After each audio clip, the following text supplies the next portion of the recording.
ఒక పార్టీ నడపడం ఒకసారి అనిపిస్తుంది, ఎట్లాగరా పార్టీ పెట్టేసి ఇక్కడ దాకా వచ్చాం అనిపిస్తుంది. భగవంతుడు నా నుదురిపైన రాసిన రాత అనుకుంటాం, చాలా బాధ్యతతోటి. ఇదేదో నాకు చాలాసార్లు చెప్తుంటాను, పదవుల గురించి కాదు వీటి గురించి కాదు అని. మరి పదవుల గురించి కాకపోతే నువ్వు ఎందుకు వచ్చావు అని మాట్లాడుతూ ఉంటారు కంటెంపరీ పొలిటికల్ లీడర్స్ అంతా. నేను ఒక ఓల్డ్ టైమర్ని, ఫ్రీడమ్ స్ట్రగుల్ని కథలు చదివి స్ఫూర్తిని చెందినవాడిని, ఒక భగత్ సింగ్ కథలు చదివి ప్రేరణ పొందినవాడిని. భగత్ సింగ్కి ఏ పదవి ఉంది? మనం గుండెల్లో పెట్టుకున్న స్థానం తప్ప. సుభాష్ చంద్రబోస్కి ఏ పదవి ఉంది? దేశం కోసం నలిగిపోయిన త్యాగం తప్ప. ఆ స్ఫూర్తితో వచ్చాను. దేనికి వచ్చి ఉంటానంటే, బేసిక్ సహజ వనరులు పాడైపోయి ఎవరు మాట్లాడరేంటి, నదులు కలుషితం అయిపోతున్నాయి, గాలి కలుషితం అయిపోతుంది, ఎవరు మాట్లాడరేంటి, మనం ఏం చేయాలి, ఈ బాధలు ఇలాంటివన్నీ కలిపి ఒక సగటు మనిషి ఇబ్బందులు పడుతూ ఉంటే మనం ఏం చేయలేమా, ఇలాంటివన్నీ తీసుకొచ్చినాయి. వాటికి పదవులు ఒక బాధ్యత తప్ప వాటిని నేను ఒక గోల్గా పెట్టుకుని రాలా. అలా అని చెప్పి నాకు పదవుల మీద అగౌరవమో లేదంటే తక్కువ చులకన భావం లేదు. నాకు చాలా గౌరవం ఆ పదవుల మీద. కానీ పదవి కోసమే నేను ఉన్నానంటే, ఒకవేళ పదవి లేకపోతే పని చేయవని నాకు నేను ప్రశ్నించుకున్నాను. ఇదే హాల్లో 2018 సార్ 19లో ఇదే మన నుడి మన నది ఇక్కడ ప్రారంభించాం. ఆ రోజు మనకు తెలుసా, ఇదే రాజమండ్రి ఒక కీలకమైన ఘట్టం ఉంటుంది. ఇక్కడ ఒక కీలకమైన భారతదేశపు సంబంధించిన పాలిటిక్స్కి ఒక మూలస్తంభం ఇక్కడి నుంచి ఏర్పడుతుంది అని ఆ రోజు మనకే తెలియదు. అలాంటి రాజమండ్రి 2 సంవత్సరాల క్రితం దాదాపు మార్చిలో అనుకుంటాను, గౌరవ ముఖ్యమంత్రి గారిని ఆయన జైల్లో పెట్టినప్పుడు అది ఎలాంటి పరిస్థితులు ఉన్నాయో మీ అందరికీ తెలుసు. ఆ రోజున ఏ ఒక్కరు కూడా రోడ్ల మీదకి వచ్చే పరిస్థితి లేదు. ఎవరికి నోరు మెదపాలంటే గుండెలు దడదడలు. ఆ రోజున జనసేన నిలబడింది. ఆ రోజున ఎలాంటి నిలబడ్డారంటే, ఇక్కడున్న ఆడపడుచులను చూస్తూ ఉంటే శివంగుల్లో కొట్లాడారు. యువకులైతే రోడ్ల మీదకి వచ్చి కొట్లాడారు. కేసులు ఉంటాయా పోతాయా, ఏమైతే అది అవుద్దని. తెలంగాణ బోర్డర్ దగ్గర నుంచి వైజాగ్ దాకా మొత్తం నలుమూలల, పల్నాడు కావచ్చు, గుంటూరు జిల్లాలు కావచ్చు, ప్రకాశం జిల్లా కావచ్చు. ఈరోజు అన్నీ అయిపోయిన తర్వాత అందరూ మెత్తబడిపోయారు. అందరం కడుపు నిండిపోయింది అందరిగా. పౌరుషం చచ్చిపోయింది, చావు చచ్చిపోయింది. మళ్ళీ మీ అందరికీ కడగతిక్కిన కథ వినిపించాలి. నేను ఏమ్మా కడగతిక్కిన కథ వినిపిద్దానికి పౌరుషం చచ్చిపోయింది అందరికీ లేదు కదా.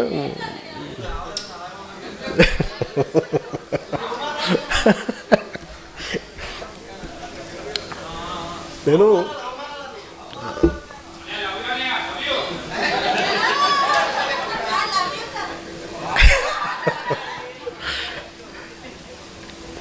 అంటే అవమానాలు జరుగుతున్నాయి అంటే మీరు యాక్సెప్ట్ చేస్తేనే అవమానాలు జరుగుతాయి. మిమ్మల్ని మీరు తగ్గించుకుంటేనే అవమానాలు జరుగుతాయి. నేను ఎప్పుడు మిమ్మల్ని తగ్గించమని నేను అడగట్లా. మనలో మన అనైక్యతే మిమ్మల్ని అవమానాలు గురి చేస్తుంది. ఉదాహరణకి మొన్న అంటే ఇప్పుడు కూడా మీరు సపోజ్ మనందరూ ఈ రూమ్లో కూర్చున్నాం, బయట వాడు వచ్చి దాడి చేయాలంటే ఈ రూమ్లో ఉన్నాడే తలుపు తీయాలి.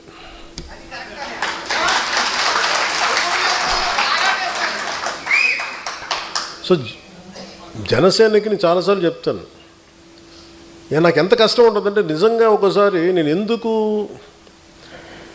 మొన్న తమిళ్ పాలిటిక్స్ చూస్తున్నాను ఈ మధ్యన. వాళ్ళు ఎంత సుఖంగా చేశారా పాలిటిక్స్. ఎంత సుఖంగా చేశారు, నాకు అసూయ కలిగేంత సుఖంగా చేశారు. నేను 10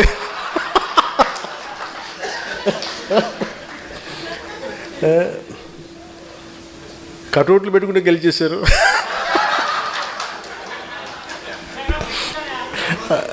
అలాగే కటౌట్లు హలోగ్రామ్స్ పెట్టుకుంటే బాగుంది, అలాగే చక్కగా సీఎంలు అయిపోయారు. నన్ను 15 సంవత్సరాలు రోడ్డు మీద దేకిచ్చినా కానీ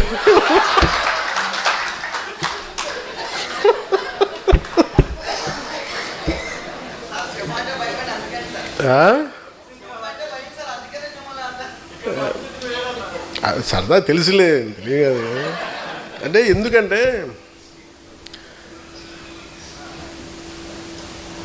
నేను మానవత్వం గురించి ఆలోచించేవాడిని, హ్యుమానిటీ. ఒక మాట మాట్లాడాలంటే చాలా అవగాహన కావాలి. ఒక పార్టీ ఎందుకు ఇంత సంవత్సరాలు నలిగాను అంటే, ఒక పార్టీని నడపడం అంటే కొన్ని లక్షల మంది ఒక సమూహాన్ని ఒక ఏకతాటిపై నడిపించడం చాలా కష్టమైన పని. మన ఇంట్లో కుటుంబ సభ్యులనే మనం కలిసి ఏకతాటిపైన ఉన్నాం. అలాంటిది నేను ఎంత సాహసం చేశానంటే బయటికి వచ్చి ఒక పార్టీ పెట్టి ఏదో మార్చేద్దామని ఒక పిచ్చి. అది చాలా ధైర్యాన్ని ఇచ్చింది. నేను అనుకున్నాను ఎంత చదివినట్టు, ఏం చేసి చదివినట్టు అంటే, నేను వుల్ఫ్గాంగ్ వాన్ గోట్ అని ఒక జర్మన్ రైటర్ ఉండేవాడు. ఆయన చెప్పింది ఏంటంటే, నాకు ఆయన చెప్పిన కోట్ బాగా ఇష్టం. Boldness has magic and genius in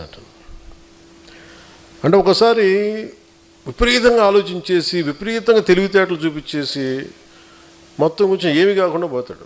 ఒకసారి దూకేసాడు అనుకో, వాడు కొట్టేసాడు. చాలామంది మహానుభావులు మేధావులు చదివి పుస్తకాలు పురుగులైపోయి యాక్షన్ లేకుండా అనాలిసిస్కే పరిమితం అయిపోయి ఇళ్లలో మగ్గిపోతారు. సో నేను ఎంత నేర్చుకునే అని పెట్టుకొని నేను ఏదో ఒక టైంలో దూకేద్దాం పాలిటిక్స్ని దూకేసాను. పాలిటిక్స్కి నేను ఎప్పుడు వచ్చాను పాలిటిక్స్కి? One was in early 30s. నాకు ఇప్పుడు అర్థమవుతుంది. నేను చాలా నేను అసలు అవగాహన లేకుండా ఏది కూర్చోబెట్టంటే అప్పటికే నేను చాలా ఏమంటుందని జీవితాన్ని చూసేసాను అనుకున్నాను. ఇప్పుడు అనుకుంటాను నేను జీవితాన్ని చూసి పార్టీ పెట్టాను అనుకుంటాను. ఆ టైంలో 2007లో సిపిఎఫ్ పెట్టినప్పుడు same political commitment, same political ideology. అంటే ఈ దేశంలో సగటు మనిషి బలంగా ఉండాలి. ఈ దేశంలో సగటు మనిషి కష్టం వస్తే వాడు చెప్పుకోగలగాలి. ఒక ఎమ్మెల్యే ఉన్నా, ఎంపీ తెలిసినా, నాకు ఒక వార్డు మెంబర్ తెలిసినా తెలియకపోయినా సగటు మనిషి వ్యవస్థలకు నిలబడాలి, వ్యవస్థలు అతను న్యాయం చేయాలి. ఇలాంటి ఈరోజు చాలా ఏమైపోయింటే సహజంగా మనకు రావాల్సిన హక్కులు ఇచ్చేవాళ్ళు ఎవరు లేరు. మనకి తెచ్చుకోవాలి, ఇవన్నీ సాధించుకోవాలి, సాధించుకోవాలి. ఇలాంటి 100 సమస్యలు ఇవన్నీ కూర్చోబెట్టి నన్ను ఆలోచించి ప్రేరణ కలిగించి ఇక్కడ దాకా తీసుకొచ్చింది. నన్ను నువ్వు ముఖ్యమంత్రి అవ్వలేదు చావు కొట్టేశారు ఈ మధ్యన. అసలు మన సామాజిక పరిస్థితులు ఎలా ఉంటాయి చెప్పండి. అసలు ఉన్న స్టేటే ఒకటి, అది లింగ్విస్టిక్ స్టేట్ అని అమరజీవి పొట్టి శ్రీరాములు గారు ఏర్పాటు చేస్తే తమిళనాడు నుంచి చిత్తకొట్టి పంపించారు. తెలంగాణకేమో కనెక్ట్ అవ్వలేదు, విడిపోయాం. పోనీ తమిళనాడుతో కుదరలేదు, తెలంగాణతో కుదరలేదు, కనీసం ఆంధ్ర వాళ్ళతో కుదురుద్దా అంటే 3 క్యాపిటల్స్ ఉంటారు ఒకళ్ళు. పోనీ అది అయిపోయింది అనుకుంటే అంటే ఏకాభిప్రాయం లేదు ఇక్కడ. మరి ఇలాంటి పరిస్థితుల్లో నేను నా గురించి ఆలోచించుకుని నాకు అసలు నిజంగా నాకు సూపర్ స్టార్టమ్ నాకు ఈ రోజుకి నేను కూర్చోబెట్టి సినిమాలకు వెళ్ళిపోతే మళ్ళీ నాకు ఓజీలా కష్టపడితే ఓజీలాంటి సినిమాలు చేసుకోగలను. బట్ నాకు ఇష్టం సినిమాల కంటే కూడా జనం తాలూకు కష్టాలు, బాధలు, ఏడుపులు. గ్లోబల్ రికగ్నిషన్లు, గ్లోబల్ అవార్డులు ఎన్ని కొట్టినా కానీ ఒక ఊరు పేరు లేని ఒక గ్రామానికి 70 సంవత్సరాలు కరెంట్ లేని గ్రామానికి అధికారం వచ్చి కష్టపడి రోడ్డు వేస్తే అది ఒక ఆస్కార్ కొట్టినంత ఆనందం ఉంటుంది. డోలీల మూతకి గర్భిణీ స్త్రీలు నలిగిపోయి అలాంటి దాని రోడ్లు వేస్తే అది గ్లోబల్ రికగ్నిషన్ వచ్చినంత ఉండదు. నేను ఇవి ఆశించాను. నేను చాలాసార్లు అడుగుతాను, ఎందుకు నేను అంత కుదించుకోవాల్సి వచ్చింది, పరిమితం చేసుకోవాల్సి వచ్చింది అంటే, నేను 2019లో 2014 నాకు అనుభవం లేదు. అంతకుముందే 2009లో ఒక బెటర్ ఎక్స్పీరియన్స్ ఉంది. This time I want to learn how to handle a party. I want to learn how to run a party. ఒక డాక్టర్ చదివి, ఎండి చదివి ఒక స్పెషలిస్ట్ అవ్వాలంటే 7 సంవత్సరాలు 8 సంవత్సరాలు చదవాలి.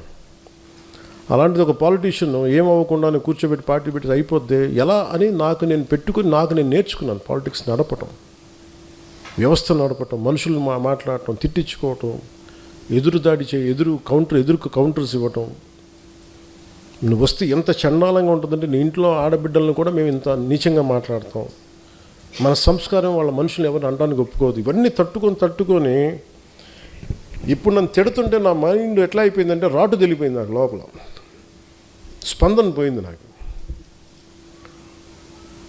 అది ఎంత కన్వీనియంట్గా ఉంటాయి పాలిటిక్స్ అంటే. మన ఈ మధ్యన ఒక విశ్లేషకులు ఒక ఆయన, నేను అమిత్ షా గారు మాట్లాడుకుంటున్నామంటే ఆయన పక్కనే ఉండి విన్నట్టుగా మాట్లాడారు. అంటే నాకు ఆయన అంటే చాలా గౌరవం, ఎందుకంటే ఆయన ఇంట్లో పెళ్ళికి కూడా వెళ్ళాను నేను. ఓకే, ఎవరి అభిప్రాయాలు ఉండొచ్చు. నిజంగానే పాలసీ పరంగా మాట్లాడటం, విశ్లేషణ వేరు. హియర్సే అనేది విశ్లేషకులు మాట్లాడకూడదు ఎప్పుడు. పలానోళ్ళు చెప్పారు నాకు, అథారిటీ వాళ్ళు ఎవరు చెప్పలేరు. అంటే ఈ సభాముఖంగా నేను మీకు ఒకటి చెప్పదలుచుకున్నా, మనకి ఎక్కడ ఉంది పార్టీ నడపడానికి శక్తి? టీవీ ఛానల్స్ ఉన్నాయా మనకి? కనీసం మనకున్న సోషల్ మీడియా హ్యాండిల్స్ అన్నీ నాకు ఏదైనా కష్టం వస్తే అందరూ ఏకాభిప్రాయం మీద ఉంటారా? తమిళనాడులో ఒక హీరో సినిమా చూడాలి అంటే అతని అభిమానులందరూ ఏకతాటిపోయినంటే అతను సీఎం అయిపోయాడు. ఇక్కడ మన అభిమానులందరూ సినిమా పరంగా ఇష్టపడతారేమో కానీ పాలిటిక్స్ రాగానే కులం వచ్చేసింది. బయట కులానికి విడిపోయారు, కొంతమంది పార్టీలుగా విడిపోయారు. ఎక్కడ ఏకాభిప్రాయం ఉంది ఇక్కడ? మరి ఇలాంటి వైరుధ్యమైన వాతావరణంలో ఎదిగి ఇక్కడ దాకా రావటమే ఒక కొండరాయిని బద్దలు కొట్టుకొని ఒక మొక్క పెరిగితే ఎలా పెరుగుతుంది, అంత కష్టం వచ్చింది. అంటే మనకి గుదిబండ్లు పెట్టేశారు, గుదిబండ్లు పెట్టుకుని ఇంత వచ్చింది మొక్క. అంత కష్టం ఆంధ్రప్రదేశ్ పాలిటిక్స్. నువ్వు ఎలా గెలుస్తావో చూస్తాను అనేవాళ్ళు ఎక్కువ. నువ్వు గెలవకుండా చూసుకునే బాధ్యత మాది. నేను ఎవరికేం ద్రోహం చేయలే, వాళ్ళ గురించి ఎప్పుడు నెగిటివ్గా మాట్లాడలే.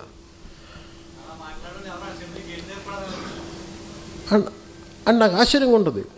నేను వాళ్ళకి ఏదైనా ద్రోహం చేసి ఒక మాట అని ఉంటే అనుకోవచ్చు. ఉత్తి పుణ్యానికి నా మీద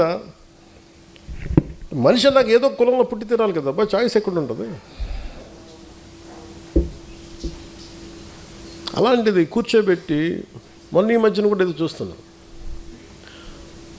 పవన్ కళ్యాణ్ ఎక్కువ ఈ మధ్యన ఎప్పుడు కులాల గురించి మాట్లాడతాడు అంటే కులాల గురించి మాట్లాడు, మీరేం మాట్లాడుతున్నారా? కులం అనేది ఒక సామాజిక సత్యం, ఇట్స్ డామ్ సోషల్ ఫ్యాక్ట్. అది సత్యం, అందుకే దాన్ని ఏం చేయలేదు. దానికి మీరు ఓట్లు వేసేటప్పుడు ఈ వార్డులో ఏ కులం ఉంటుందని మీరు అడగరా? నేను అది అందరిలా కాకుండా నేను ఓపెన్గా చెప్తాను అంతే. ఒక సోషల్ డాక్టరింగ్ చేసేవాడు ఎలా మాట్లాడతాడు, ఒక జబ్బు గురించి చెప్పేవాడు ఎలా మాట్లాడతాడు? ఈ క్యాన్సర్ ఉందా, లేదంటే ఇది ఉంది, ఈ జబ్బు ఉంది, లేదంటే నీ వైటల్స్ ఇలా ఉన్నాయని చెప్తాను. అలాగే నేను మాట్లాడేటప్పుడు కాస్ట్ గురించి చాలా సింపుల్గా చెప్తాను, ఇబ్బంది లేకుండా చెప్తాను. ఎందుకంటే నా లోపల నా కులం అనే భావన లేదు, మన మనుషులు అనే భావన ఉంది నాకు. మొన్నదాకా మాట్లాడిన వాళ్ళందరూ ఇప్పుడు నువ్వేం చేసావు నీ కులానికి మాట్లాడుతూ ఉంటారు. నేను ఎప్పుడన్నా కుల నాయకుడు నేను చెప్పాను అసలు ఎప్పుడన్నా? నేను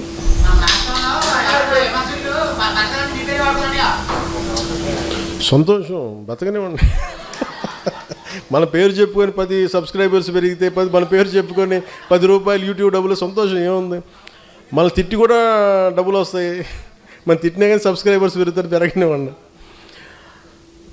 అంటే ఇవన్నీ ఎందుకు చెప్తున్నానంటే it is not that easy to run a political party.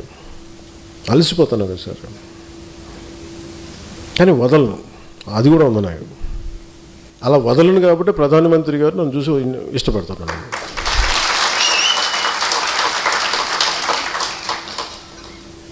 ఒక ఆడబిడ్డ ఎక్కడో ఒమాన్లో ఇరుక్కుపోయి, ఒక ముస్లిం ఆడబిడ్డ ఒమాన్లో ఇరుక్కుపోతే, అన్న నేను చేసుకున్న ఎంప్లాయీ నన్ను ఇబ్బంది పెట్టేస్తాను, నన్ను కొట్టేస్తానని చెప్పి ఏడుస్తుంటే ఏడుపు కదిలిపోయాను నేను. ఆ వీడియో నా దగ్గరికి వస్తే ఒక్క మాట చెప్తే జన సైనికులు ఎంటైర్ మెషినరీ కదిలి ఆడబిడ్డని తీసుకొచ్చారు, ఇక్కడ క్షేమంగా తీసుకొచ్చారు. ఇలాంటి సంఘటనలు 100 మంది తిట్టిన ఒక ఆడబిడ్డ ఆనందంతో చెప్తుంది కదా, సో చిన్న కన్నీళ్ళు, అది చాలు నాకు. ఒక 100 అవమానాలు తట్టుకోవాలనిపిస్తాయి. ఇప్పుడు మన దగ్గర టీవీ ఛానల్స్ లేవు. నేను చాలాసార్లు చూస్తుంటా, ముందు నన్ను ఎవరిని మెచ్చుకొని తెగ విశ్లేషకులు ఉన్నారని నాకు భయం వేస్తుంది. వీళ్ళ తర్వాత ఫ్యూచర్లో తిడతారు నన్ను.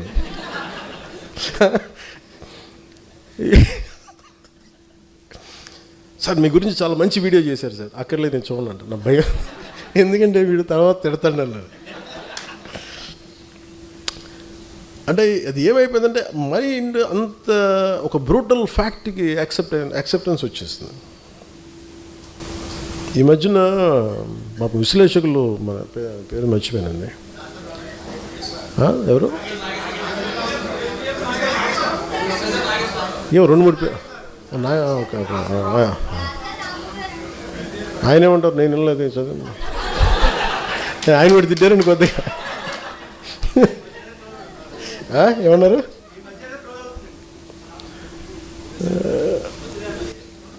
వద్దులే. అంటే లోపల నుంచి నాకు కూడా చాలా ఉంటాయి. బండ్ల గణేష్లు నేను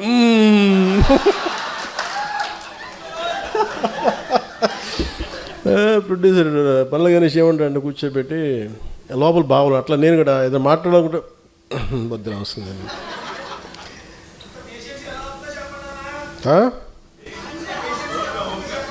ఏంటన్నారు, ఇంత పేషెంట్గా ఎలా ఉన్నానంటారా, గత్యంతరం లేక.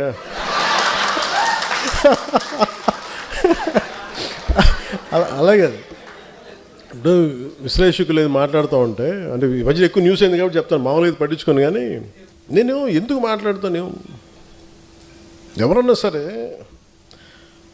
అమిత్ షా గారు ఎలాంటి వ్యక్తి,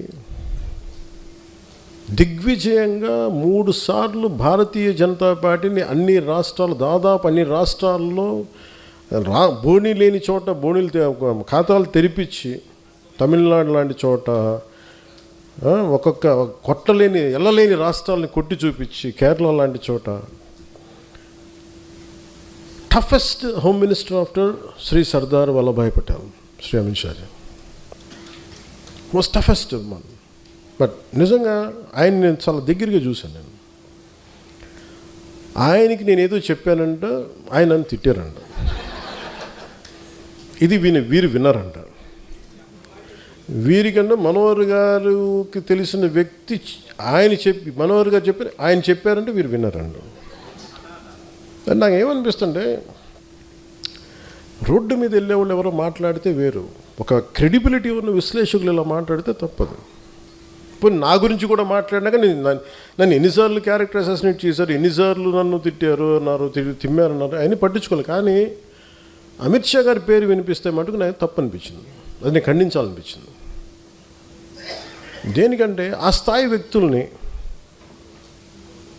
కశ్మీర్ని ఆర్టికల్ 317 రద్దు చేయించి అలాంటి పరిస్థితుల్ని హ్యాండిల్ చేసిన వ్యక్తి, వెస్ట్ బెంగాల్ని అసలు దేశంలో ఉంటుందా లేదా భవిష్యత్తులో ఉన్న దాంట్లో నుంచి దేశాన్ని దాన్ని బయటికి తీసుకొచ్చిన వ్యక్తి, అలాంటి వ్యక్తి గురించి తేలిగ్గా మాట్లాడేస్తే మరి స్థానికంగా ఉన్న ఆంధ్రప్రదేశ్ బీజేపీ నాయకులకి ఎంత బాధ ఉందో నాకు తెలియదు. కానీ ఎందుకంటే ఇద్దరే మాట్లాడారు అమిత్ షా గారి గురించి మాట్లాడితే.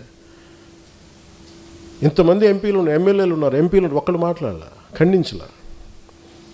కనీసం ఇది నాకున్న వారికి ఉన్న గౌరవంతో నేను ఖండించాల్సి వచ్చింది. దానికి మీరు స్పందించారు బీజేపీ కంటే, దానికి చాలా మీ అందరికీ మనస్ఫూర్తిగా నా ధన్యవాదాలు తెలియజేసుకున్నాను. వాళ్ళు అనేది ఏంటి మేజర్గా, నేనంట వైసీపీ నాయకుడి గురించి అంటే ఆయనకి జైలుకి వెళ్ళిపోవాలి, అరెస్ట్ చేయాలంటే ఆయన అంటే క్లాస్ తీసుకున్నారు అంటున్నాను. మీరు చెప్పండి, నిజంగా ఒక క్రైమ్ చేసిన వాడిని నేను చెప్పాలా? అంటే ఒకటి జైలుకి వెళ్ళిపోయి ఒకళ్ళకి ఏదైనా అయిపోతే దానివల్ల జనసేన ఎదుగుతాడు, పవన్ కళ్యాణ్ ఎదుగుతాడు. అంత దిగజారుడు మైండ్ సెట్ ఉందా అసలు? దానికోసం పాలిటిక్స్కి వస్తాం?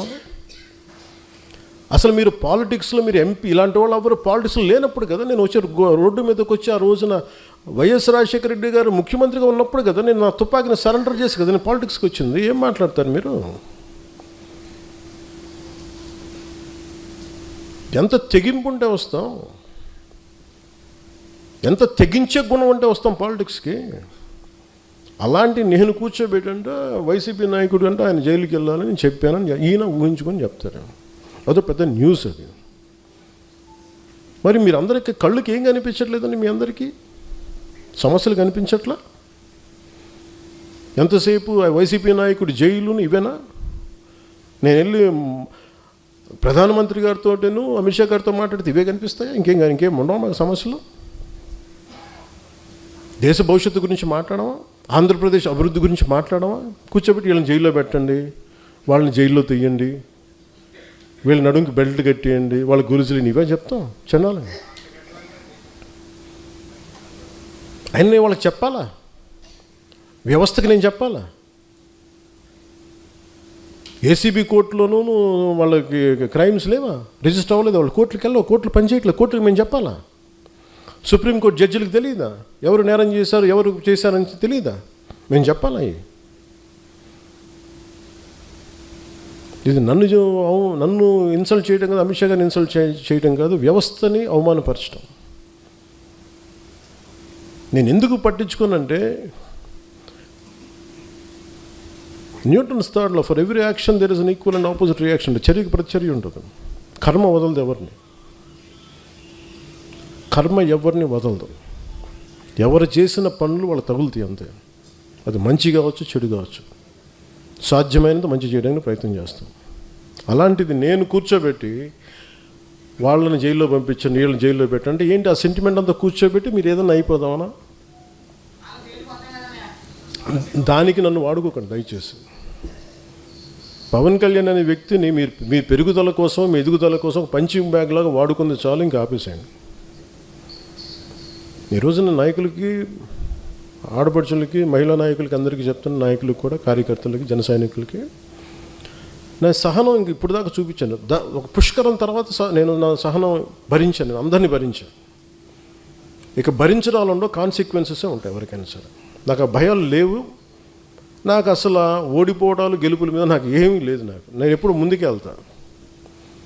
అంతేగాని కూర్చోబెట్టి వీళ్ళనంటే ఈ మాట అంటే ఓట్లు పోతాయండి, వాళ్ళనంటే ఇది పోతుందండి, ఆ భయాలు చేసేసే దేశాన్ని ఇక్కడ దాకా పట్టుకొచ్చారు అందరూ. ఒక సమస్యని సమగ్రంగా అర్థం చేసుకొని మాట్లాడటం, దానికి కుదిరితే ఒక పరిష్కార మార్గం వెతకటం, చేసిన ఒక నిర్ణయానికి ధైర్యంగా నిలబడి కట్టుబడి ఉండటం నాకు తెలిసింది. అది ఎక్కడి దాకా తీసుకెళ్తే అక్కడి దాకా తీసుకెళ్ళాను. అంతేగాని కూర్చోబెట్టి భయపడిపోయి సర్దటాలు ఇంక నేను చేయను. 12 సంవత్సరాల తర్వాత ప్రతి ఒక్కరు we have to earn our position in a party. అలాగే జనసేన మీద ఉట్టిన కూర్చొని దారిని పోయి ప్రతి ఒక్కడు రాళ్ళేద్దామంటే, నేను మీకు ఈరోజు నీ సభాముఖంగా, రాజమండ్రి సభాముఖంగా మీకు మాట చెప్తున్నాను, తెలియజేస్తున్నాను కదా, దానికి తగ్గ కాన్సిక్వెన్సెస్ అయితే ఉంటాయి. ఎందుకంటే దీన్ని మీరు తర్వాత నన్ను తిట్టుకోండి, తిమ్ముకోండి, కానీ నాకు కోపాలు ఉంటాయి కదా, నాకు బాధలు ఉంటాయి కదా, నేను మనిషినే కదా. అంటే మీరు ఇష్టానికి వెళ్ళిపోయి ఒక కొట్టేసి వెళ్ళిపోతే మేము నవ్వుకుంటూ వెళ్ళిపోతే భరిస్తూ ఉంటామా? అంటే ఇన్షర్ట్ వేసుకొని లేదంటే తెల్ల జుబ్బా తెల్లాలు చేసుకుంటే మా గుండెల్లో ఏడుపులు ఉండవా? మా గుండెల్లో కన్నీళ్ళు ఉండవా? మా గుండెల్లో మా కడుపు మంట ఉండదా? మీకైనా కష్టాలు, కన్నీళ్ళు. మీరు ఎవరినైతే అనేసి వెళ్ళిపోవచ్చు, మేమేమో ఎవరిని అనకూడదా? కౌంటర్స్ కూడా ఇవ్వకూడదు, భరించాలా? దేనికి? మేము రాజకీయాల్లో ఉన్నామన్నా, అంతకుముందు మేము యాక్టింగ్లో ఉన్నామన్నా, అంటే పేరు ప్రఖ్యాతులు మేము చేసుకున్న తప్పు, మేము వచ్చింది మాకైనా శిక్ష. అది రోడ్డును పోయి ప్రతి ఒక్కడు ఇట్లా అంటామంటే మేము ఎందుకు కూర్చుంటాం, ఎందుకు భరిస్తాం? మేము భరించినంతకాలం భరించాం. చాలా కాలం చెప్పాను, చాలా సంవత్సరాల క్రితం చెప్పాను, భరిస్తాం, సహిస్తాం, అవసరమైతే తాట తీస్తాం అని. ఇది నేను సరదాగా చెప్పలా, అదేదో సినిమా డైలాగులుగా చెప్పాలి. నాకు ఉన్న చిరాకు, విసుగు. ఎందుకంటే చాలా సగటు మనిషి కోపం అది. భరించి భరించి భరించి ఎంతకాలం భరిస్తాం? దేనికైనా హద్దు పొద్దు ఉండదు ఎవరికైనా. కొన్ని టీవీ ఛానల్స్ ఉంటాయి, వాళ్ళు బెదిరిస్తూ ఉంటారు. ఇప్పుడు మొన్నేదో సివిల్ సప్లైస్ గురించి ఏదో న్యూస్ వస్తుంటే విచిత్రమైన, ఇందాక చెప్పాను కదా, బయట డోర్ తెరవడు, మనకి లోపల డోర్ తెరుస్తాడని. ఒక జనసేన నాయకుడికి ఇంకో జనసేన నాయకుడు ఆ టీవీకి లీడ్ ఇచ్చాడు. నాకు అది కూడా తెలుస్తూ ఉంటుంది. ఏం మాట్లాడతాం? సివిల్ సప్లైస్ ఏదో రైస్ ఇట్లా ఉంది, అది ఇదని మాట్లాడితే నాకు ఆశ్చర్యం కలిగింది. ఎప్పుడైనా సరే ఎదుటి శత్రువుతో యుద్ధం చేద్దామని మనం వెళ్తుంటే పక్కన వాళ్ళు పొడి చేస్తామంటే ఎక్కడ ముందుకు వెళ్తాం? ఒక అడుగు తీసి 10 అడుగులు వేద్దామంటే 2 అడుగులు వెనక్కి లాగేస్తుంటారు మన వాళ్ళే. సో అందుకని ఇంక నేను ఇప్పటిదాకా నేను పార్టీ పగ్గాలు పూర్తిగా ఎందుకు తీసుకోలేదంటే, నాకు అనుభవాలతో రాటు తేలిన సమూహం వచ్చేవరకు నేను వెయిట్ చేద్దాం. పుష్కర కాలం వెయిట్ చేశాను. పుష్కర కాలం తర్వాత మీ అందరికీ అనుభవాలు వచ్చినాయి. ఒక ఐడియాలజీ నమ్మితే దాన్ని ఎక్కడ దాకా పట్టుకురాగలం మీకు చేసి చూపించా. ఇప్పటి నుంచి పార్టీకి సంబంధించిన కార్యాచరణ చాలా బలంగా ఉంటుంది. చాలా చాలా చాలా బలంగా ఉంటుంది. ఎందుకంటే నేను ఇంకా నాయకులు తప్పులు కానీ ఎవరైనా సరే నేను ఉపేక్షించాను. నేను పబ్లిక్గా చెప్పేస్తాను. ఎందుకంటే మీరు పబ్లిక్గా మీ ఇష్టాలకి మీరు మాట్లాడేస్తున్నప్పుడు నేను మిమ్మల్ని కూడా నుంచోబెట్టేస్తాను, కార్యకర్తల ముందు నుంచోబెట్టేస్తాను. ఒక కార్యకర్త తప్పు చేస్తే మిగతా కార్యకర్తలు కూడా దాన్ని కరెక్ట్ చేసుకోవాల్సిందే. మనందరం కలిసి ఒక తాటిపైన నడుద్దామంటే అందరికీ బాధ్యత లేకపోతే మటుకు, ఏకాభిప్రాయం లేకపోతే మీరు ఉండద్దు దీంట్లో. సంతోషంగా వెళ్ళిపోయి నాకు ఇబ్బంది లేదు. ఒక సైనిక పఠాలంలాగా ముందుకు వెళ్ళాలంటే అందరూ ఫార్వర్డ్ మార్చి వెళ్తుంటే మీరు బ్యాక్వర్డ్ మార్చి, మీరు సైడ్ వేస్ మార్చి, లేదని బాయినెట్ తీసుకొని పక్కన డొక్కలో పొడుస్తూ ఉంటే మటుకు ఊరుకోం. ఇంకా నేను చాలా చాలా నలిగి భరించి విసిగిపోయి ఉన్నాను ఇక్కడ. ఇట్స్ ఎనఫ్ అనిపించింది నాకు. మీరే అవాయిడ్ చేసి నా దాకా తీసుకురాకండి. ఎందుకు చెప్తున్నానంటే, మీ అందరికీ కూడా పక్క రాష్ట్రంలో ఒకరు విజయం సాధించగానే మొత్తం ఎంత కొట్టుకుపోయారు అందరూ. ఇలా చేస్తుండొచ్చు కదా, అలా చేస్తుండొచ్చు కదా అంటే, పోనీ ఇప్పుడు ఇస్తారా సపోర్ట్ నాకు? పోనీ నా పార్టీలు అందరూ మాట్లాడే వాళ్ళందరూ ఒకప్పుడు నా చుట్టూ తిరిగిన వాళ్ళే కదా, నాతో పాటు ఉన్నవాళ్ళే కదా. మరి ఎందుకు వెళ్ళిపోయారు? మీకే ఓపిక లేదు. ఒక పదవి రాలేదు, అసలు పదవి రాదు వస్తుందో ఒక అనుమానంతో గవర్నమెంట్ రాదని చెప్పి వెళ్ళిపోయారు అందరూ. ఈ అలయన్స్ పనిచేయదని చెప్పేసి మీకు విశ్లేషణ నుంచి వెళ్ళిపోయారు అందరూ. అంటే ఎంతసేపు కులాలను వేరు చేసి కొట్టుకొని చావండి అనే మనుషులు తప్ప, అరే కులాలను కలుద్దాం అంటే, వ్యాపారాలు చేసి కూడా కులాలు రావే, బిజినెస్లు చేసి కూడా కులాలు రావు. అందరికి అమ్మాలి వ్యాపారం. కన్వీనియంట్గా మాట్లాడి ఈ ఆంధ్రప్రదేశ్ బాగుపడద్దు అనిపిస్తుంది ఒకసారి నాకు. కులాలను రెచ్చగొట్టే గొడవ ఏంట్రా బాబు మీ అందరికీ? ఒక సోషల్ ఫ్యాక్ట్, ఒక సామాజిక సత్యం భరించాలి, తప్పదు. సడన్గా విశ్లేషకుల గురించి ఏదో మాట్లాడుతుంటే ఆయనకు సంబంధించిన ఒక కులం ఒక లెటర్ హెడ్లకు అయితే చూశాను నేను, నా దగ్గర పంపించారు. అసలు ఇలా ఇబ్బంది పడుతున్నారంటే నేను చెప్పాను, ఇందులో కులం ఎక్కడుందన్నాను, ప్రాంతం ఎక్కడుంది అంటే. విశ్లేషించేటప్పుడు విశ్లేషకుడికి ఎవరినైతే విశ్లేషిస్తున్నాడో అతనికి కులం కానీ అతనికి ప్రాంతం కానీ వర్తించదు. కానీ మనం తిరిగి కౌంటర్స్ ఇచ్చేటప్పుడు మటుకు వాళ్ళ కులం వాళ్ళ ప్రాంతం వర్తిస్తుంది. అంటే అమిత్ షా గారిని మనం ఏదైనా అనేసేయచ్చు, పవన్ కళ్యాణ్ ఏదైనా అనేసేయచ్చు, వాళ్ళు మటుకు మనం ఏదైనా అంటే మటుకు నేను నా కులం నా ప్రాంతం మటుకు అలా ఎలా కుదురుద్దా? అన్నీ మీ కన్వీనియన్స్కే, మేమేంటి చేతులు కట్టుకొని కూర్చున్నాం? మేము అందరం మీ ఇష్టానికి కూర్చొని మాట్లాడితే మా కోపాలు రావా? మాట్లాడతాం. అందరికి ఎన్నిసార్లు భయపడిపోతాం అనుకుంటున్నారా? ప్రతిదానికి, ప్రతి ఆర్గ్యుమెంట్కి. ఏ ఆర్గ్యుమెంట్ ఇదే చెప్తున్నాను, ఇలా భయపెడదాం అనుకునే వాళ్ళకి చెప్తున్నాను కదా. వైఎస్ రాజశేఖర రెడ్డి గారు బతికున్నప్పుడు, ముఖ్యమంత్రిగా ఉన్నప్పుడు తిరిగి ఆయన రెండోసారి ముఖ్యమంత్రి ఉన్నప్పుడు అక్కడే ఉన్నాం, ఎక్కడ పారిపోవాలి, అక్కడే ఉన్నాం. అంత తెగించున్నాను పాలిటిక్స్లో, గుర్తుపెట్టుకోండి. మీరు కూర్చోబెట్టి మీ కన్వీనియంట్ ఆర్గ్యుమెంట్స్ తీసుకొచ్చి ఇలా మాట్లాడితే జనసేనని హ్యాండిల్ చేయాలి, ఎంత తెగించి వచ్చానంటే నాకు ఎంత తెగింపు ఉంటుందో మీరు ఎంత ఊహించుకుని తక్కువ, గుర్తుపెట్టుకోండి. మీకు ఎంత యుద్ధం కావాలి అంటే నువ్వు కోరుకున్నంత యుద్ధం ఇవ్వగలవు. అది నీ కెపాసిటీ. అది నువ్వు ఎంత చేస్తే నేను ఇంత చేస్తావు, నువ్వు అంత అంటే అంత, నువ్వు ఎంత అంటే అంత.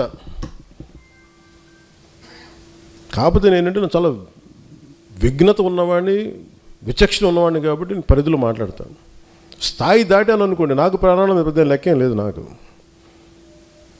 నాకు పిల్లలు ఉన్నారు, కుటుంబం ఉంది, అన్నీ వదిలేసుకొని రాగలను. నువ్వు రాగలవా? నేను రాగలను. పోగొట్టు కూడా నాకు ఇంత ఉంది, అన్నీ పోగొట్టు కూడా సిద్ధంగా ఉండే పాలిటిక్స్కి వచ్చాను. మీరు రాగలరా? నన్ను విమర్శించేవాళ్ళు మీరు రాగలరా? నేను రెడీ దానికి. మీరు ఎక్కడ ఎలాంటి గొడవలు పెట్టుకుంటారో చెప్పండి, నేను రెడీ దానికి. మీ క్వశ్చన్ చాయిస్ మీకే ఇస్తున్నాను, అంతేగాని నన్ను రెచ్చగొట్టేయకండి అందరినీ.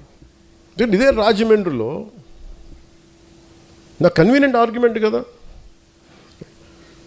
అంటే ఈరోజు టాపిక్ ఎందుకు తీసుకున్నానంటే, విశ్లేషకుడు గురించి ఎందుకు తీసుకున్నానంటే, జగన్ అనే ఒక వ్యక్తి ఆయన జైలుకి వెళ్ళిపోతే పవన్కి ఏదో మరి వాళ్ళ పిచ్చి లాజిక్ ఏంటో నాకు అర్థం కాదు, కానీ ఆ తెలివితేటలు నాకు అర్థం కాదు. కానీ మరి అలాంటప్పుడు అదే తెలివితేటలు దాన్నే బేస్ చేసుకుని చంద్రబాబు గారు జైల్లో ఉన్నారు కాబట్టి రైట్ టైంలో పాలిటిక్స్ మనం ఇప్పుడు వెళ్ళిపోదాం, ముఖ్యమంత్రి అయిపోవచ్చు అనుకోవచ్చు కదా. అది కూడా పాసిబిలిటీ ఉంది కదా. అలా అనుకుంటే అయిపోతావా? అలా అనుకుంటే జరిగిపోతావు? ఏమో అన్నీ నువ్వు జరగచ్చు, జరగకపోవచ్చు, but that is not my value based కదా. నా మోరల్ ఫైబర్ వర్క్ అది కాదు, నా మోరల్ ఫ్రేమ్ వర్క్ అయితే అది కాదు. ధైర్యంగా నిలబడి మాట్లాడి శత్రువు బలంగా ఉన్నప్పుడు కొడతాను నేను, గుర్తుపెట్టుకోండి. శత్రువు బలహీనంగా ఉన్నప్పుడు నేను కొట్టను, బలంగా ఉన్నప్పుడు నేను బలంగా కొడతాను. అంతేగాని నేను కూర్చోబెట్టి నువ్వు బలహీనంగా ఉండి నీకు జబ్బు వచ్చినప్పుడు తోసినట్లు, నువ్వు బాగా ఆరోగ్యం పుంజుకో, బాగా బలంగా పెరుగు, అప్పుడు కొడతాను నేను. అందుకని మీరు ఇవన్నీ కూర్చోబెట్టి నా దగ్గర పడతాయి. అలాగే టీవీ ఛానల్స్ కొన్ని ఉన్నాయి, మీరు 2-3 ఆర్టికల్స్ వేస్తారు, వెంటనే నేను ఈరోజు చెప్తున్నాను, అలాంటి అన్ని టీవీ ఛానల్స్ కానీ కొంతమంది certain websites, certain social media handles మీరందరూ ప్రభావితం చేసే స్థాయిలో మీరు ఉన్నారనుకున్నారు కాబట్టి మేము కూడా మీకు ఎదురుదాడి చేస్తాం, గుర్తుపెట్టుకోండి. మీరు మమ్మల్ని వ్యక్తిగతంగా అంటే మేము కూడా మిమ్మల్ని అంతే ఈక్వల్ అండ్ ఆపోజిట్ అని చెప్పాను కదా. నువ్వు నన్నంటే నేను కూడా నిన్ను అంతే అంట, నువ్వేమంటావు నేను అదే అంట. చాయిస్ నీకు ఇస్తున్నా. ఎందుకంటే సహనం, మితిమీరిన సహనం చేతకంతనం అయిపోతుంది. దేవు ఒక మహర్షి ఒక ఆయన కూర్చోబెట్టి ఊరంతా వెళ్తుంటే ఒక యోగి ఆత్మకథలో కథ ఉంటుంది. ఆయన వెళ్తా ఉంటే ఒక మొత్తం ఊరు వాళ్ళందరూ చెప్పారంట వచ్చి, ఈ ఊరిలో ఒక పాము ఉంది, నాగు పాము ఉంది, అందరినీ కాటేస్తుంది, ఇబ్బంది పెట్టేస్తుందంటే మీ దివ్యశక్తులు దాన్ని చేయండి అంటే నాగుపాము ఆయన కని దగ్గరికి వెళ్ళాడంట. నువ్వు అలా కాటేయకు, అది ఇది చేయకంటే సరే అని చెప్పి ఆయన ఒప్పుకుంటే కొన్ని రోజుల తర్వాత మళ్ళీ అదే ఊరుకుండా వెళ్తే మళ్ళీ ఈసారి నాగుపాము కనిపిస్తుందంట, చిన్న దెబ్బలతో కనిపిస్తుందంట. ఏంటంటే నువ్వే చెప్పావు కదా కాటేయొద్దని, కాటేపు అంతా నన్ను కొడుతున్నారు అందన్న. ఆయన అన్నదేనంటే కాటేద్దానని బుసగొట్ట పని చెప్పలేదు కదా. అంటే కనీసం అంటే మనం వదిలేస్తే ఇంత చావు కొట్టేస్తారు. ఉదాహరణకు ఒక టీవీ ఛానల్ హెడ్ ఉంటాడు, ఆయన చాలా కన్వీనియంట్గా మనం కూర్చోబెట్టి వాళ్ళు నన్ను అన్ని ఫంక్షన్స్కి పిలుస్తారు. వాళ్ళ ఫంక్షన్కి కొన్ని సంవత్సరాలు రెగ్యులర్గా వెళ్ళాను, వాళ్ళ ఫంక్షన్కి వెళ్ళలేదు అనుకోండి, వెంటనే నా మీద నెగిటివ్ ఆర్టికల్ రాసేస్తారు, జనసేన పార్టీ మీద ఒకటి రాసేస్తారు. మళ్ళీ వెళ్ళాను అనుకోండి, ఆయన కదా, మళ్ళీ వెళ్ళాను అనుకోండి, మళ్ళీ కొన్ని రోజులు న్యూట్రల్గా ఉంటారు, మళ్ళీ రాస్తారు. నాకు విసుగ్గా ఉంటాయి అన్నీ. అంటే నేనేమో మీ సంవత్సరం జరిగే ఒక ఈవెంట్కి వస్తేనేమో పర్లేదు, కొంతకాలం వెసులుబాటు ఉంటుంది, మన గురించి ఏం చెడ్డగా రాయకుండా. ఇప్పుడు వాళ్ళ గురించి నాకు ఎందుకు ఎన్ని విషయాలు తెలిసి ఉంటాయి నాకు. నేను కూడా ఇక్కడ దాదాపు పెరిగి 30 కనీసం ఒక రీజనబుల్ వయసుకి వచ్చిన తర్వాత ఒక 3.5 దశాబ్దాలు నాకు అందరూ తెలుసు కదా, అందరి జీవితాలు తెలుసు కదా, వ్యక్తిగత జీవితాలు ఎందుకు మాట్లాడలే అని ఊహించని వాళ్ళ జీవితంలో వాళ్ళు కూడా ఇవన్నీ అతనికి ఎలా తెలుస్తాయి నాకు తెలుస్తాయి అంతే. కానీ అది నా సంస్థ, నా సంస్కారం ఏంటంటే మాట్లాడనివ్వదు అంతే. అందుకని దయచేసి జనసేన నాయకులకు కానీ ఇంకా మీరు మెత్తగా ఉండకండి. నేను మౌనంగా ఉన్నానంటే మెత్తగా ఉన్నాను కాదు, గట్టి పడతానని అర్థం. ఒకసారి నేను కామ్గా ఉన్నానంటే నేను సహనంగా ఒక సరైన సమయం కోసం చూస్తానని అర్థం, అంతేగాని బలహీనత కాదు నాకు అది. 2 సంవత్సరాలు కూర్చోబెట్టి ఏం మాట్లాడట్లేదు, మమ్మల్ని గుర్తించట్లేదు, అలయన్స్లో కొన్నిసార్లు ఇబ్బందులు నన్ను పట్టించుకోవట్లేదు ప్రతిసారి చెప్తా ఉంటే, నేను బాధ్యతలు అప్పగిస్తే ఎవరన్నా నేను ఒక వ్యక్తిని పెడితే మనోహర్ గారిని పెట్టాను చాలాసార్లు. మనోహర్ గారి మీద 100 మంది కంప్లైంట్లు, హరిప్రసాద్ గారిని పెడితేనేమో ఆయన మీద ఒక కంప్లైంట్లు. ఆయన ఒక పెద్ద ప్రముఖ దినపత్రికలో పనిచేసి రిటైర్డ్ అయిన వ్యక్తి ఆయనకి నాకు ఆయన అవసరం ఉంది కానీ ఆయనకి నా అవసరం లేదు. వాళ్ళందరూ ఇష్టపడి వచ్చారు నాకైతే చేయడానికి.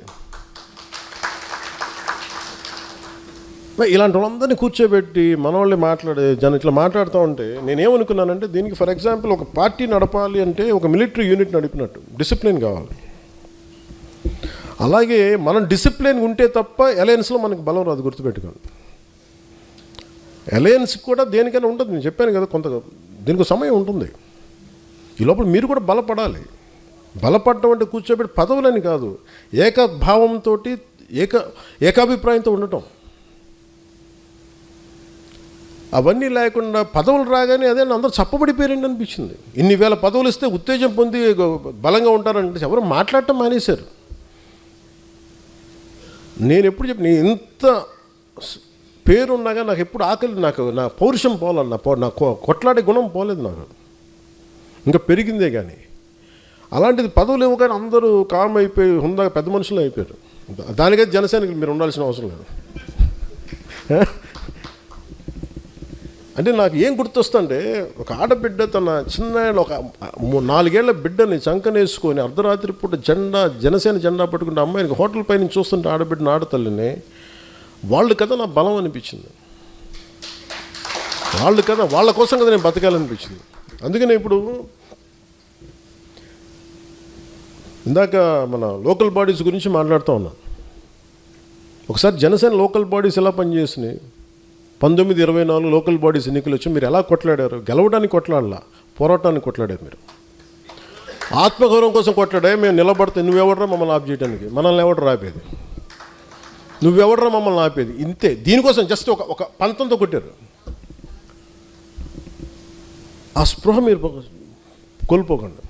ఆ జనసేన మూల లక్షణం. కుటుంబం నాకు బాధలు లేకుండా ఉంటాయా? నేను నవ్వుతున్నాను కానీ నాకు బాధ లేదని కదా గుర్తుపెట్టి. కుటుంబం నడపాలి కదా. కుటుంబం నడపడం రాష్ట్రాన్ని నడపటం కదా, 5 కోట్ల మంది ప్రజలు నడపటం కదా, 5 కోట్ల మంది తాలూకు ఆకాంక్షల్ని ముందుకు తీసుకెళ్తాం కదా. గొడవ పెట్టుకోవడం ఎంతసేపు? నేను మీకు మంగళగిరిలో మా జనసేన వాళ్ళు ఏం చేయరు కదా, మా పిఠాపురంలో మీరు ఎందుకు చేస్తారని మీరు అంటారు. ఉంటాయండి, దాని మీద గొడవలు పెట్టేసుకుంటామంటే అది రైట్ కాదు కదా. మనం ఈరోజు నిలబడింది 5 కోట్ల మంది ప్రజలు కదా, మీరు ఏదో చేస్తారని కదా, మీరు అందరూ కలిపి ఏదో మాకు ఒక సరైన ఒక అభివృద్ధి ఇస్తారని కదా వాళ్ళు కదా నమ్మింది. నేను ఏదైనా అలయన్స్ కోసం నేను ఏదైనా కొన్నిసార్లు అటు ఇటు సర్దుకుంటానంటే మీరు గుర్తుపెట్టుకుని, it's not about one political party, Telugu Desam గురించి కాదు, 5 కోట్ల మంది ప్రజల కోసం కొన్నిసార్లు నేను భరిస్తాను. గుర్తుపెట్టుకుని కొన్నిసార్లు ఇబ్బందిగా, నాకు ఇబ్బంది చెప్పాను కదా మొన్న, నాకు ఇబ్బందిగా ఉంటే కొన్నిసార్లు అని నేను చెప్పాను. నేను ఇచ్చినప్పుడు మనసా వాచ కర్మ చేస్తాను. నేను ఇందాక మీకు చెప్పినప్పుడు రాజమండ్రి జైల్లో ఉన్నప్పుడు నేను కూడా ఆలోచించుండొచ్చు కదా, నేను కూడా చాలా తెలివిగా ఉండొచ్చు కదా, నేను అలా చేయను. ఇంకా నా మోరల్ ఫ్రేమ్ వర్క్ అది కాదు. నువ్వు చేయి కదా, ఒకళ్ళు చేశారు కదా అని మనం చేస్తే ఇంకా దిగజారుతాను తప్ప. అందుకని నువ్వు యుద్ధం చేయాలనుకున్నా కానీ విభేదించాలనుకున్న చాలా హైయర్ ఫ్రేమ్ వర్క్ ఉండాలి. నేను దానికోసం వెయిట్ చేస్తాను. అది ఏమైపోద్దంటే అది హుందాయిన గొడవ ఇవ్వదు, చాలా చండాలమైన గొడవ ఇస్తాయి. మనల్ని మనం గొడవ ఎప్పుడు పెట్టుకోవాలంటే మనల్ని పెరిగేంత గొడవ ఉండాలి. నువ్వు గొడవ పెట్టుకుంటే ఎలా ఉండాలంటే ఆ గొడవ నేను పెంచాలి, తగ్గించకూడదు. గుర్తుపెట్టుకో. అందరికి సెన్సిబుల్గా ఉండాలి గొడవ. నీకు నచ్చో నాకు నచ్చే కాదు, ప్రతి ఒక్కరికి అది చాలా పద్ధతిగా ఉంది, కరెక్ట్గా ఉంది. అది వాళ్ళు మనం మద్దతు తెలపాలి. ఒక వ్యక్తి చేసిన తప్పుని ఆ వ్యవస్థ మీద పెట్టలేం. అది ఒక క్రిటికల్ మాస్కి రీచ్ అయిపోయింది, అప్పుడు చూద్దాం. అలాంటి మీరు చెప్పే కొన్ని ఇబ్బందులు ఇవన్నీ కూడా ఇంకా క్రిటికల్ మాస్కి రీచ్ అవ్వలేదు. అవి రీచ్ అవ్వకూడదని నేను కోరుకుంటున్నాను. క్రిటికల్ మాస్ అని తెలుగులో ఏంటంటే ఒక తారస్థాయి, తారస్థాయి కంటే కూడా ఇంకో మంచి పదం మర్చిపోయాను. అంటే దాన్ని ప్రభావితం ఇంకా తప్పించుకోలేము, ఇంక ఎదిరించక తప్పదు. అట్లా ఆ స్థాయికి లేవు, ఉన్నాయి. దాన్ని కరెక్ట్ చేసుకున్నాం, ఎప్పటికప్పుడు కరెక్ట్ చేసుకోవాలి, తప్పదు. ఇవన్నీ ఉంటాయి. ఎందుకంటే ముందు ఇంకొకళ్ళు అనబోయే ముందు మీ జనసేనలో మీరు ఏకాభిప్రాయంతో ఉన్నారా?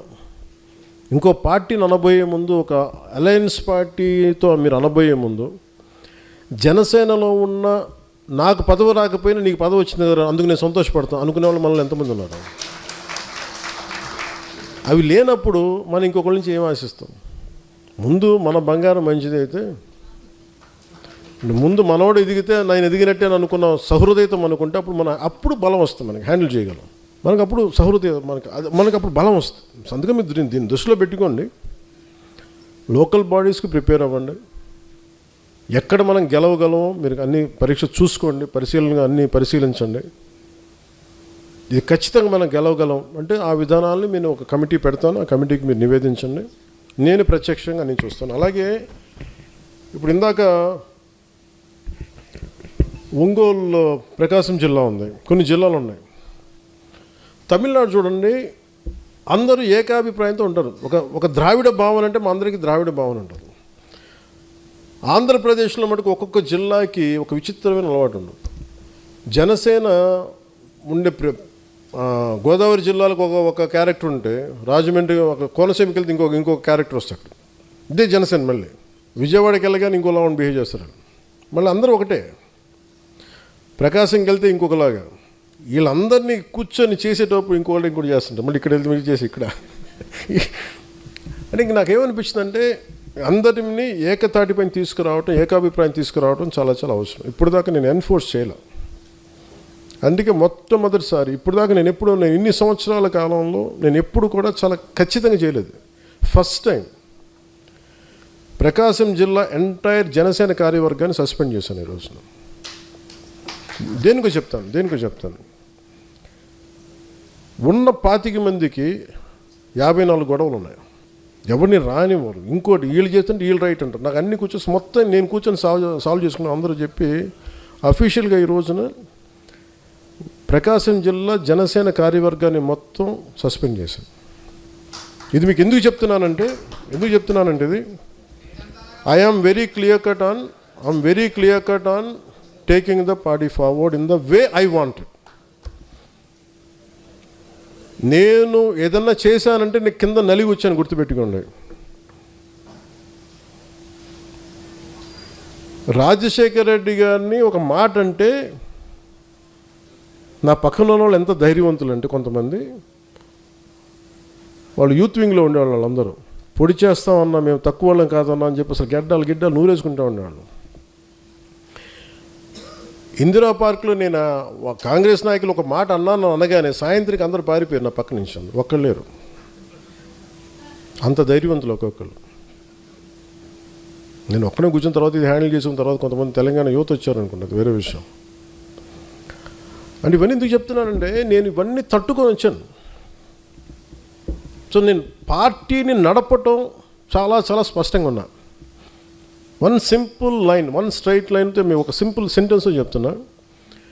Either you fall in line or you fall out of line, అంతే. అది ఎప్పుడు నేను కమాండ్ ఇస్తాను, మీరు ఫాలో అవ్వండి, అంతే.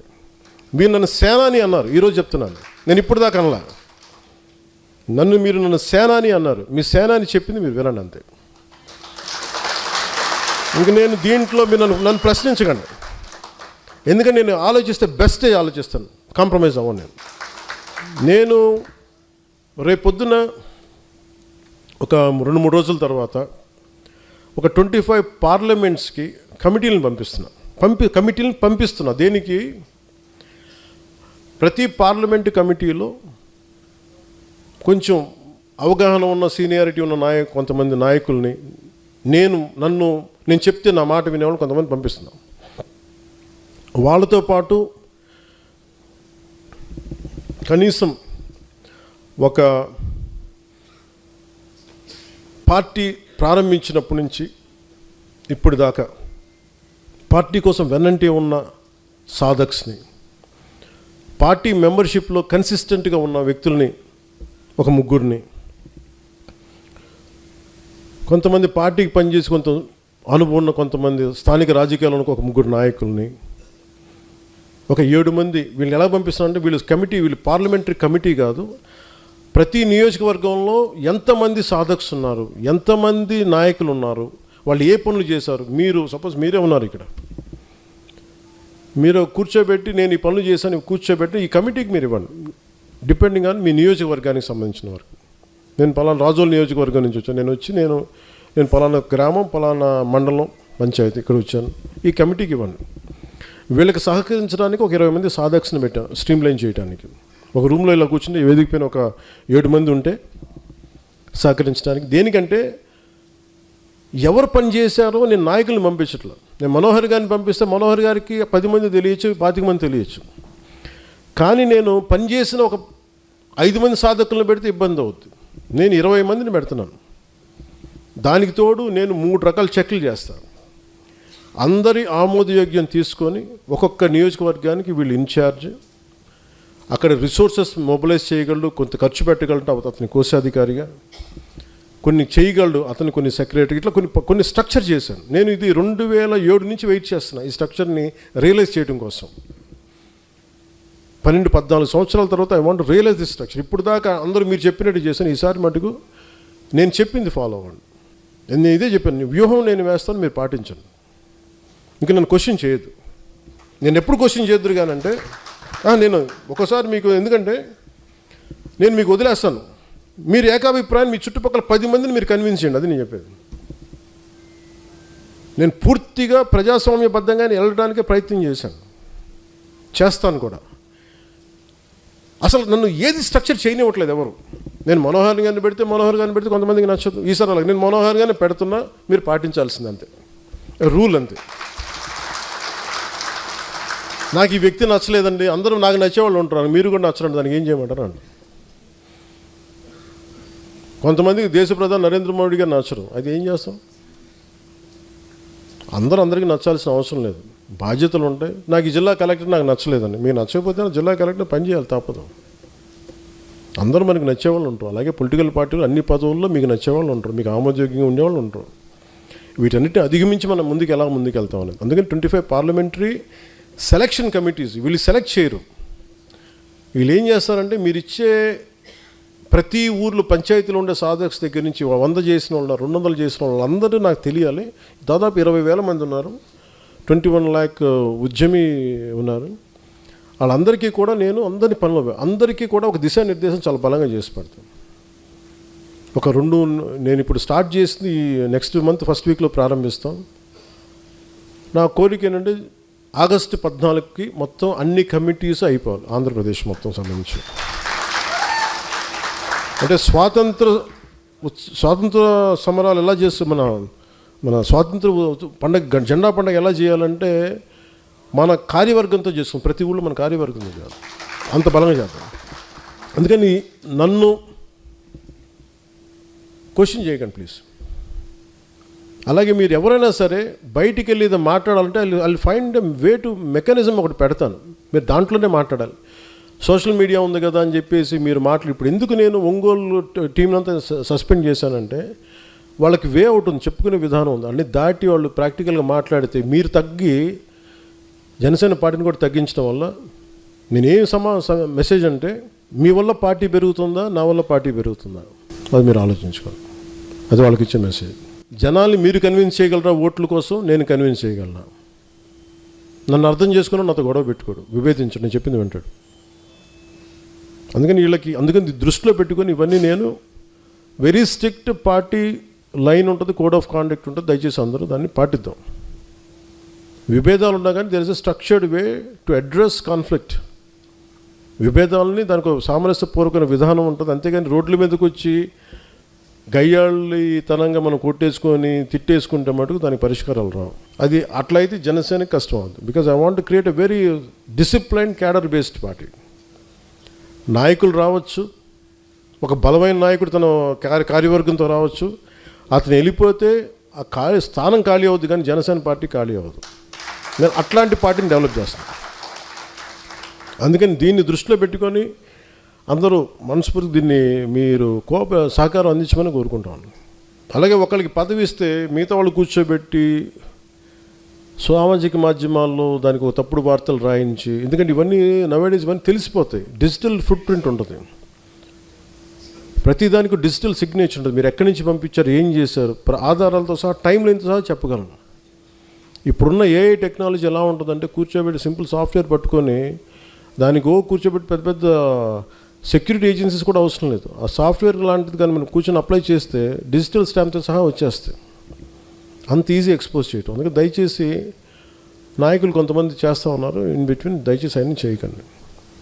అలాగే ఒకళ్ళు పడకపోతే టీవీల్లో మీకు మీరే ఇవ్వకండి. అందుకే ప్రతి టీవీలో ఉండేవాళ్ళు నాకు మనిషి ఎవడో ఒకడు ఉంటాడు, వాళ్ళు చెప్తారు నాకు వచ్చి ఈ న్యూస్ ఎలా వచ్చిందంటే, అదేంటి సార్ ఆయన ఇచ్చారు కదండి, మీ పక్కనే ఉంటారు, ఆయన ఉంటారు అంటారు. కాకపోతే వాళ్ళు కనిపించిన నేనేం చెప్పను, వింటాం అంతే. అది వాళ్ళు తెలుసుకుంటే మంచిది అంతే.